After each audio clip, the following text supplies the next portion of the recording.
Share बजार भनेको जोखिमको क्षेत्र हो, त्यसकारणले सबैले जानेर बुझेर मात्र शेयरमा लगानी गरौँ। हेलो साथीहरू, म आज तपाईँ नेप्सेको टेक्निकल एनालाइसिस लिएर आएको छु। आज देख्न सक्नुहुन्छ साथीहरू, नेप्सेमा माइनर टाइममा लोअर हाई बनाउँदै यसरी लोअर हाई बनाउँदै माथितिर गइरहेको छ। माथितिर जाने क्रममा साथीहरू यसको नजिकको रेजिस्टेन्स लेभल देख्न सक्नुहुन्छ साथीहरू। रेजिस्टेन्स लेभल कहाँनिर छ मार्करमा है। पहिलो रेजिस्टेन्स लेभल तपाईको यसरी यो एउटा रेजिस्टेन्स लेभल छ। अब मिडियम रेन्जको रेजिस्टेन्स लेभललाई तपाईले ब्रेकआउट गरेर माथितिर गइसकेको छ। हाम्रो पहिलाको सपोर्ट रेन्ज त छँदैछ साथीहरू। यो हाम्रो पहिलाको सपोर्ट रेन्ज यहाँ छँदैछ।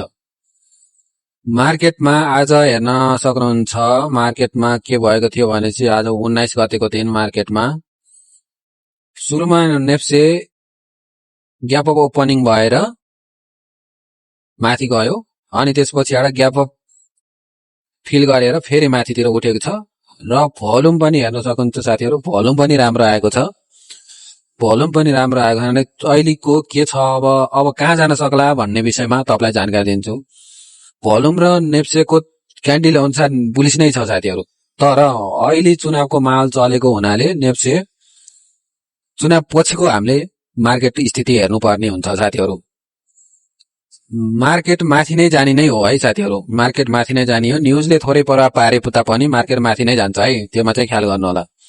मार्केटको पछिल्लो टाइमदेखि हेर्न सक्नुहुन्छ साथीहरू। पछिल्लो टाइमदेखि यो जुन रेन्ज छ, यो रेन्जमा चाहिँ मार्केट घुमिरहेको छ।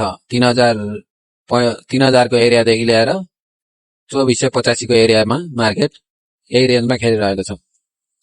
अब माइनर टाइममा अप ट्रेन्ड भए तापनि लङ टाइममा मार्केट यही नै खेलेको छ। अब पर्सिको मार्केट चाहिँ तपाईले चुनाव हेरेर मात्रै निर्धारण गर्नु होला। अब चुनाव पछि मात्रै मार्केट हेर्नु होला।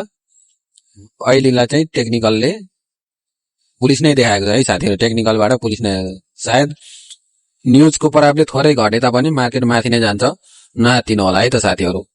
अब तपाईलाई म एउटा स्टकको सधैँ म एनालाइसिस गर्ने गर्दछु। आज म तपाईलाई टिटिएल को एनालाइसिस गरेर देखाउँदैछु है त साथीहरू। टिटिएल मतलब ट्रेड टावर है साथीहरू। ट्रेड टावरमा के भएको छ भनेर देख्न सक्नुहुन्छ साथीहरू। पहिलाको हाई भनेको यही नै हो साथीहरू। पहिलाको हाई 1200 सम्मको, 1200 देखि 1122 देखि 1200 भनौँ न साथीहरू। यहाँ रेन्जमा छ पहिलाको हाई। माइनर रेन्ज है साथीहरू। माइनर रेन्ज भनेको यो 1055 1000 के भनौँ, माइनर रेन्ज यो हो। सपोर्ट तपाईको एकदम स्ट्रङ सपोर्ट हो साथीहरू। यो भनेको स्ट्रङ सपोर्ट हो। यहाँ पनि एउटा, यो लेभलमा एउटा, यो लेभलमा एउटा, यहाँ नि यो स्ट्रङ सपोर्ट नै हो। यहाँबाट बाउन्स ब्याक भएको छ। यहाँबाट बाउन्स जाने भएर एउटा माइनर थोरैको टाइममा है साथीहरू। थोरै सानो चाहिँ तपाईको लोअर हाई नै छ साथीहरू। यसरी तपाईले जान्छ नि यहाँनिर त यसरी सानो लोअर हाई बनाएको छ साथीहरू। यसरी तपाईको पहिलाको टार्गेट यसरी हिट गर्न सक्छ, यसरी पनि जान सक्छ साथीहरू।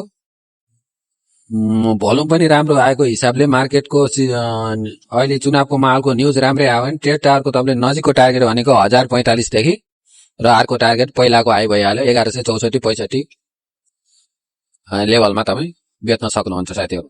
एकदम बाई जोनमा छ। यतासम्म तपाईले किन्न सक्नुहुने छ साथीहरू। यहीको मेरो भिडियोको आधारमा मात्र नकिन्नु होला, आफूले पनि एनालाइसिस गर्नु होला है त साथीहरू। ल आजलाई यति नै, हस्त नमस्ते।